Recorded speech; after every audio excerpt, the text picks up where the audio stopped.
Aquarium Live. Our episode today is going to be on camouflage. So sorry about our late start. We had some technical difficulties, but should be all good to go now. Joining me in the studio is Cynthia, who's going to be connecting us with Captain Joe today. And then we also have Stacy available if we have any additional questions, or if you have any additional questions during our program today. Once again, focusing on camouflage.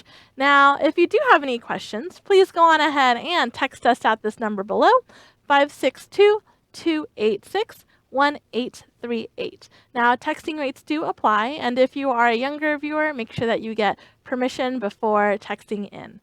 All right, but today, once again, we are going to be talking about camouflage. Have you heard of that word camouflage before? Yeah, what do you think it might mean?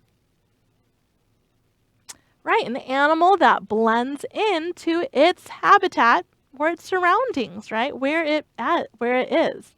Can you think of any animals that camouflage really well?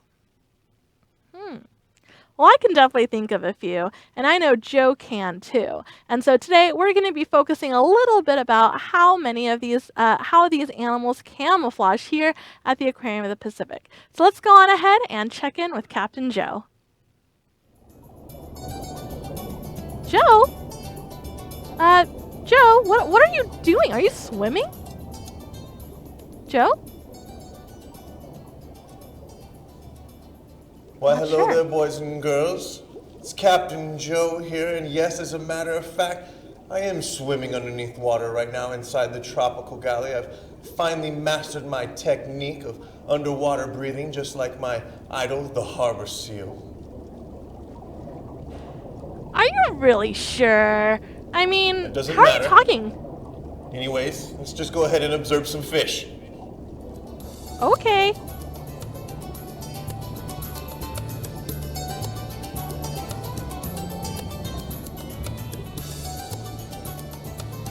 Oh, hi, Captain Joe. Hey. How strange. She must be able to hold her breath underneath water as well. I don't know what that is. I didn't think you're actually swimming, Captain All right, Joe. you caught me. But someday I will be able to hold my breath underwater like my idol, the harbor seal. Anyways, we are here in the tropical gallery, and I do have to tell you, boys and girls, we have a lot of very, very colorful fish here today. How do they use those colors? Well, that is a very good question again, and we might as well do what we always do. Let's investigate. Of course. All right, so as Joe goes on ahead and gets a chance to investigate, why don't we go on ahead and play a little animal game that is really good at camouflaging? Maybe it was one that you were thinking about in your head that is a master at blending in with its environment. So, Cynthia is going to be bringing a game up behind us, and it's going to be an animal. And this animal is camouflaged. And just to make it that much harder, there's going to be a lot of bubbles that are going to be floating all around it. Do you think you can figure out what animal is behind us? If you think you might know the answer, feel free to text your answer on in at 562-286-1838. But I'm going to step aside so that way you can get a chance to see what animal you think it might be. Oh, there's a lot of bubbles. What animal is behind these bubbles? Well, I think if I look behind, I see an eyeball. Do you see an eyeball? I think I might see one right there. Very weird looking eyeball. Do you see the rest of the body of our animal? Let's see. Any guesses? Wait a minute. Are those like wiggly parts? Almost like arms. Huh. What animal might have all these different arms? Eyeball. Is that the rest of its body back there? Ah, Anders and Gaba are thinking octopus. Well, let's go on ahead and find out.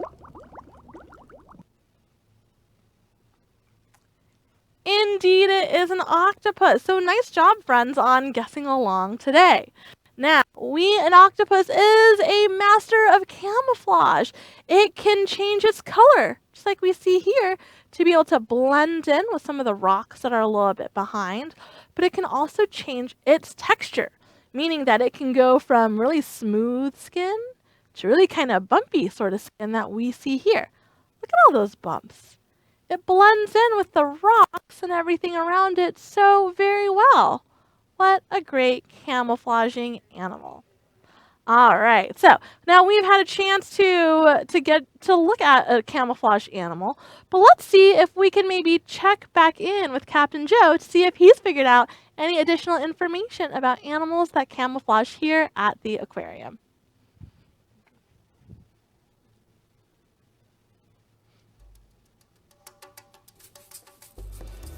Hey boys and girls, I'm here at the Tropical Gallery observing, hiding out using camouflage.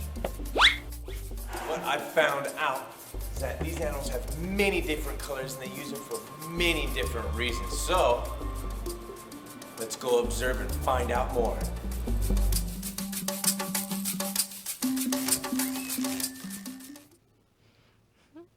All right, so yeah, there are a ton of different reasons why animals might camouflage. And so if we go on ahead and we look at, let's just say like a butterfly fish, for example, right? They are really great at camouflaging too.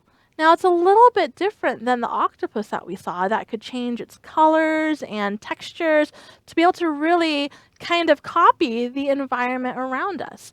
Now in this case, our butterfly fish here is also really good at camouflage, but in a much different way.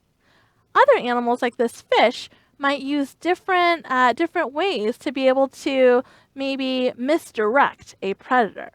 So basically, if we look and we see the eye of our butterfly fish, can you figure out where it is? It's kind of tricky, right? It looks like we might have one right here, but its actual eye is over here. Yep, that's right. This is a false eye spot. If there's another animal that's far away, it might be looking at that fish and being like, aha, I see that its front of its face is right here because I can see an eye, right? But in reality, it's on the other side. So if a predator tried to go after it, the predator would guess that it might go, whoop, oh, nope, the other way. Might go this way. I'm having trouble with my lefts and rights today, friends, right? It might zoom this way, but in reality, it's going to go the other way, right? So it's a really nice way that this animal can maybe outsmart a predator. Now, another thing that makes it really tricky to be able to figure out the front and the back of this fish is by looking at all of these yellow bars that are on the fish right here. And so all of these yellow bars help kind of change the shape of our fish. It doesn't look like maybe like an oval, right? It looks like it's kind of like lots of little squares, which makes it really hard to see how big that fish actually is. So it's a really cool way in which it can camouflage. Now, Gage, thanks for joining in, Gage. It's always good to hear from you, is asking, why does a sculpin camouflage? And that's a great question. Now here we have one of my favorites. This is a grunt sculpin right here. A little bit different than some of the other sculpins, but this is one of my all-time favorites. Now if we look at the colors, it kind of has that brown right there, and it has a little bit of orange, and orange, these are actually fins. Now these grunt sculpins are great because they will use their fins on the side, and they will just slowly kind of go along the side of the ground there, and they will hop along as they move. So these grunt sculpins are incredible, neat animals right here. But why do you think, and this animal also looks really big, right? It looks like it's almost about to like eat my head. But in reality, these grunt sculpins are only about like this big. They're quite small. So why do you think a sculpin might need to camouflage? Well, if you're thinking maybe for, to blend in so that way other predators don't see it, absolutely. Right here, it's on some white sand, but if you notice a little bit behind me, you'll see some of those rocks, right? And some other bright areas right here. And so this grunt sculpin is really able to kind of camouflage or blend in so that way it doesn't maybe get eaten by a predator. Also, has a really small mouth. So what do you think it might eat? Yep, really small animals, right? Maybe it might eat some really teeny tiny shrimp-like animals. And so eating those kinds of animals, they can move kind of quickly. So if you are stealthy and you blend in with the background, then those little shrimp-like animals don't see it coming and you can snatch them up with that really cute tiny mouth of theirs right there. So Gage, that is a great question. And we are actually going to continue looking a little bit more at camouflage to see maybe some other ways in which animals use camouflage to their advantage.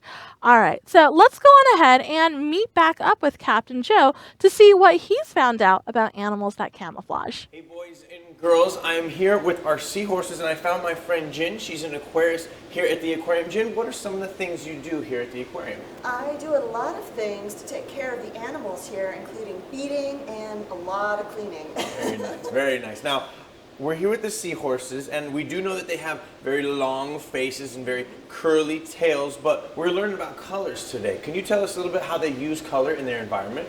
Absolutely. Seahorses use color to camouflage or to hide within their environment, and because they're so well hidden, they can sneak up on their prey. Ooh, I like that. Now, sneaking sounds very cool. Are there any other animals in the aquarium that sneak up on their prey? Absolutely. We have a lot. They are very hard to find, so really need to use your eyes. I suggest you go ahead and head down the Blue Cavern and look at our giant sea bass. Giant sea bass. I think that's something we definitely need to investigate. All right.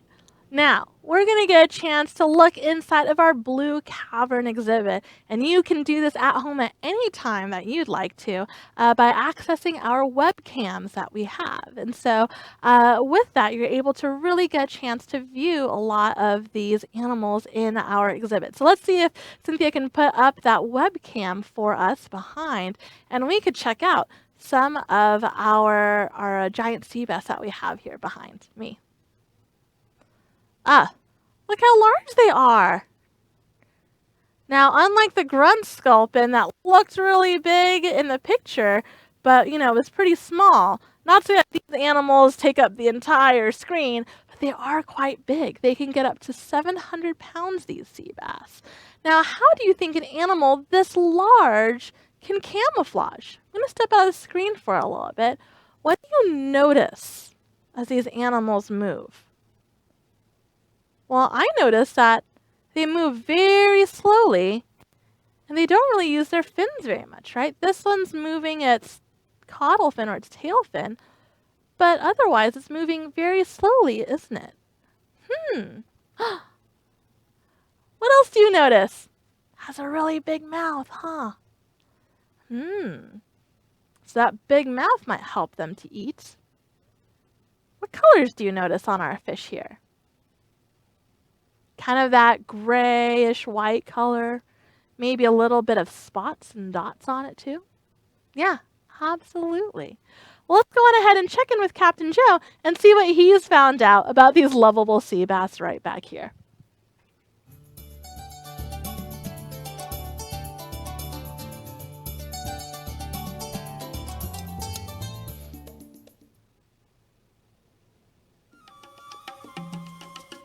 Joe, where'd you go?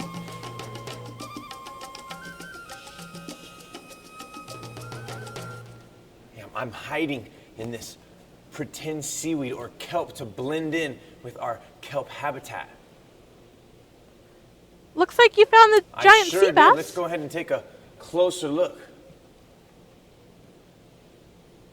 Well, Joe, I noticed that they had polka dots. Now, boys and girls, here is one of our giant sea bass. Sometimes in the ocean, instead of blending into a rock, an animal will try to blend into the shadows or into the water itself. Now, the dark mottled color of the giant sea bass allows it to lurk in the dark parts of the kelp forest, only to lunge forward when a small prey fish comes near and sucks it right into its mouth. The camouflage, paired with its careful, slow swimming, make the giant sea bass almost ninja-like in its stealth, even though it can eventually grow to weigh over 600 pounds. Now, boys and girls, these are just some examples of how these animals use color in their environment. I'm going to send it back to you in the studio, and you're going to learn a little bit more about animals and how they use their color in the wild. All right, that was awesome, Joe. Thanks for sharing with us.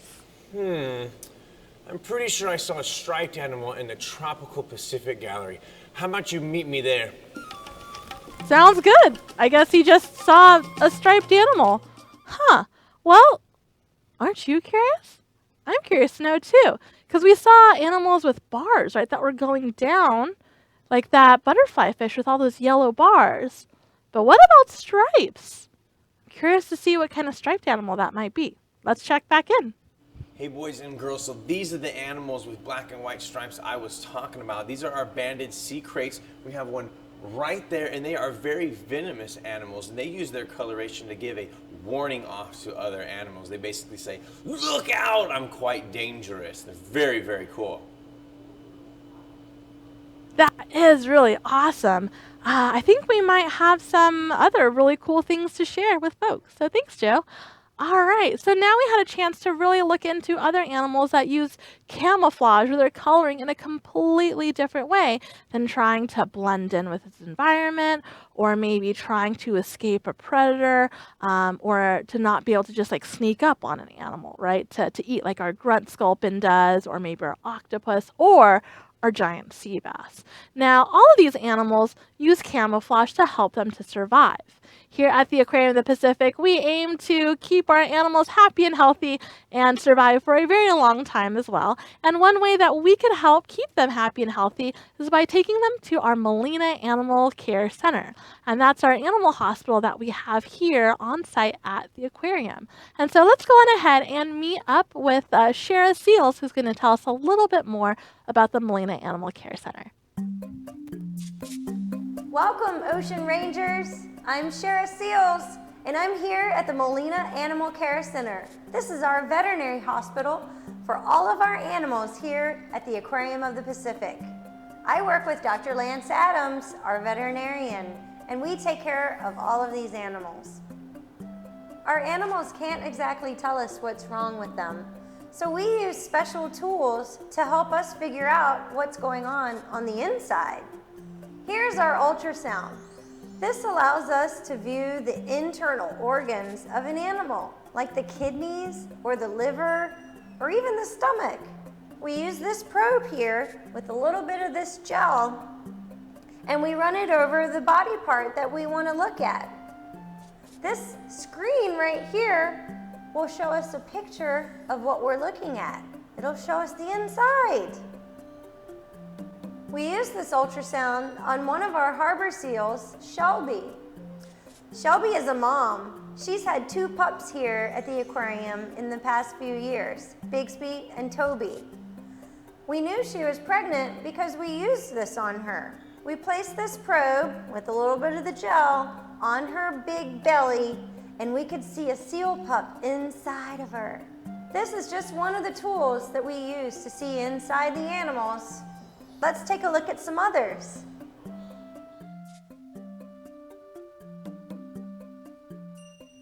This is our X-ray. Unlike the ultrasound that takes pictures of soft tissues and organs, we use this to take pictures of bones. We place the animal on the plate here and we snap the X-ray. We can take pictures of certain body parts or the entire body. After we take the X-ray, it displays on this screen. Dr. Adams uses this and many other tools to help figure out what's wrong with our animals here at the aquarium. This way, we can keep all of our animals healthy. Thanks for joining us, and we'll see you next time.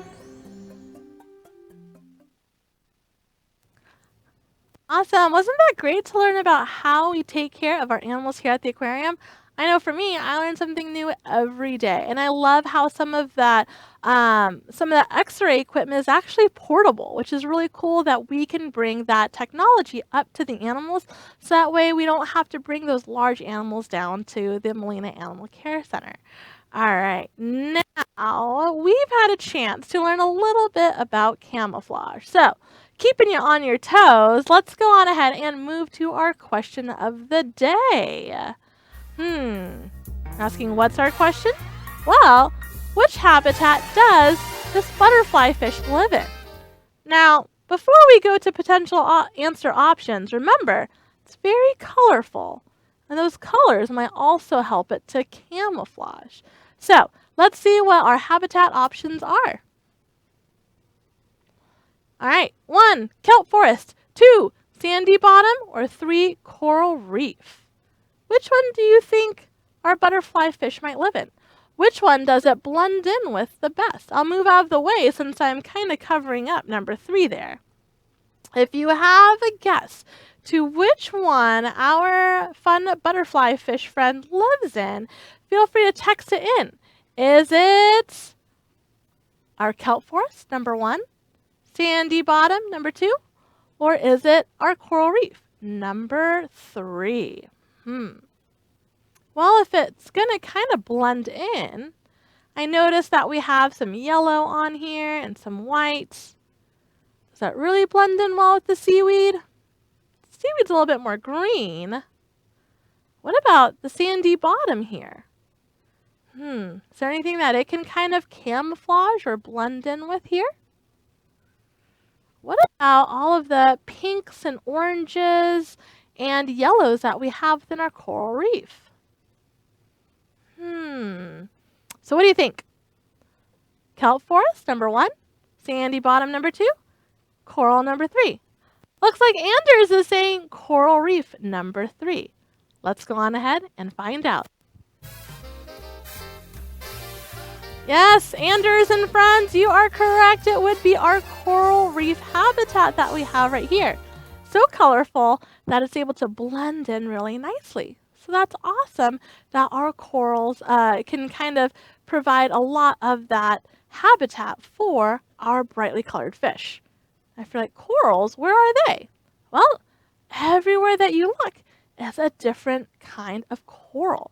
Some of them come in, almost look like flat mushroom pancakes.